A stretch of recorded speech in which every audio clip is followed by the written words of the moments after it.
2018-তে আপনারা নিশ্চয়ই দেখেছেন আমাদের মাননীয় প্রধানমন্ত্রী কোটা বিলুপ্ত করার ঘোষণা দিয়ে দিয়েছে। আজকে দেখেন আমাদের বিচার বিভাগ সম্পূর্ণ বিচার বিভাগের থেকে যে নির্দেশনাটা আসছিল সেই নির্দেশনায় আমাদের ছাত্ররা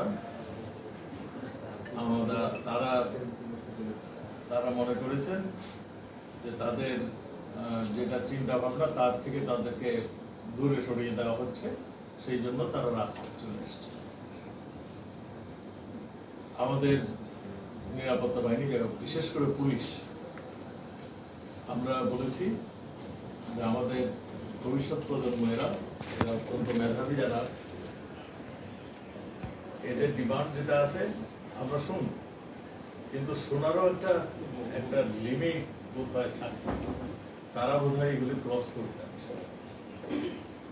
আজকে বেশ কয়েকদিন হলো তারা কিন্তু একই কাজ করছে।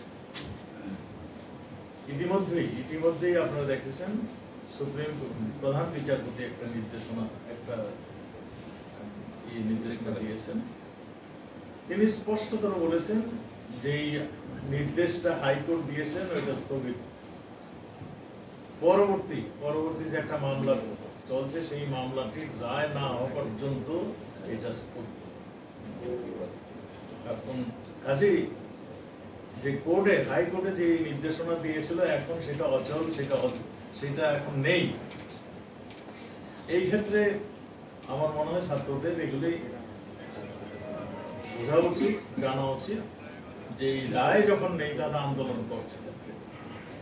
একটা আন্দোলন করলে তাদেরও বাবা মা বিভিন্ন কাজে, তার আত্মীয় স্বজন বিভিন্ন কাজে বিভিন্ন জায়গায় ছুটতে হয়, হাসপাতালে যেতে হয়, চাকরির জন্য বিভিন্ন জায়গায় যেতে হয়। রাস্তা যদি বাংলাদেশকে যদি বন্ধই করে দেয় তাহলে কেমনে চলে, এটাও তাদের বোঝা উচিত। আমার মনে হয় কোর্টের থেকে যে নির্দেশনাটা দিয়েছে এটা একদম সম্পূর্ণ ক্লিয়ার, এবং তাদেরকেও অনুরোধ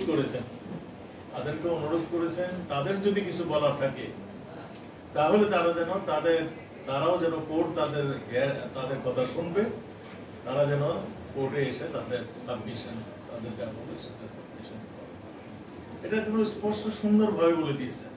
কাজে এরপরে আমার মনে হয় আর রাস্তা থেকে তাদের কষ্ট করার কোনো প্রয়োজন আমার মনে হয় নেই। তারা যেটা চেয়েছিলেন মানে সেই দিকেই যখন যাচ্ছে। আর আমি আগে বলছি যে কোর্ট কিন্তু সব ধরনেরই মানে সুযোগ তাদের জন্য রেখে দিয়েছেন, তাদের কাছ থেকে শুনতে চাচ্ছেন কোর্ট। কাজেই এখন আমার মনে হয় আর এই রাস্তায় অবস্থান করে, একটু কষ্ট করে রাস্তায় অবস্থান করে কোনো প্রয়োজন আছে বলে আমার মনে হয়। আমি সেই জন্যই আপনাদের মাধ্যমে অনুরোধ করবো তাদেরকে, আমাদের এই সমস্ত যারা নাকি মানে তাদের দাবির প্রশ্ন তুলছেন, এই দাবির প্রতি আমাদের সরকার সবসময় এইগুলোকে খেয়াল রাখছেন। যেহেতু এটা কোর্টে করছেন, কোর্টের মাধ্যমে এটা নিষ্পত্তি হবে, এটাই আমরা আশা করি।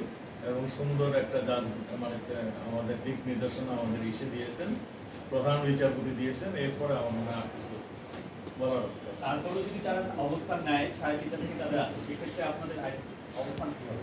প্রধানমন্ত্রী সম্পূর্ণ প্রশ্ন হচ্ছে, ডিএমপি অলরেডি বলে দিয়েছে তারা আজকে হার্ডলাইনে যাবে। দেখুন কালকে তো আপনারা যারা আসছেন গিয়েছেন কিরকম কষ্ট পেতে হয়েছে, প্রতিদিনই আপনাদেরকে কষ্ট পেতে হয়েছে।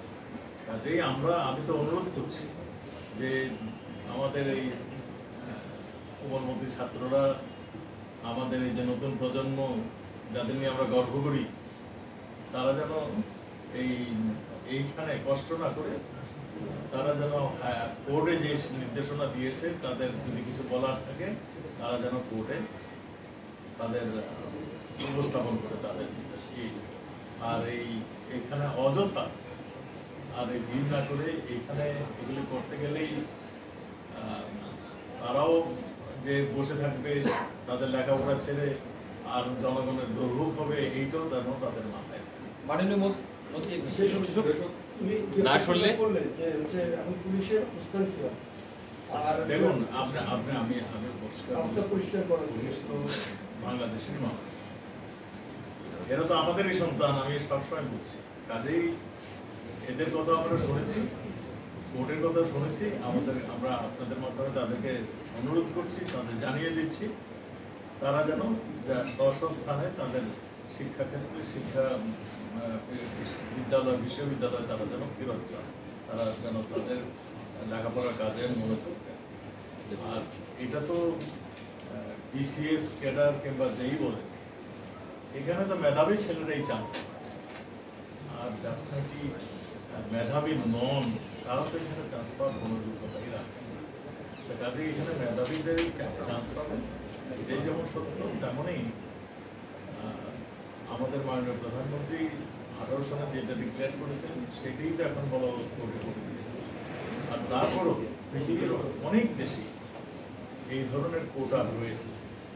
অনগ্রসর মানে সেই দেশের অনগ্রসর কোনো জায়গাকে লক্ষ্য রেখে তারা এই ধরনের কোটা সিস্টেম তৈরি করেছে। মাননীয় মন্ত্রী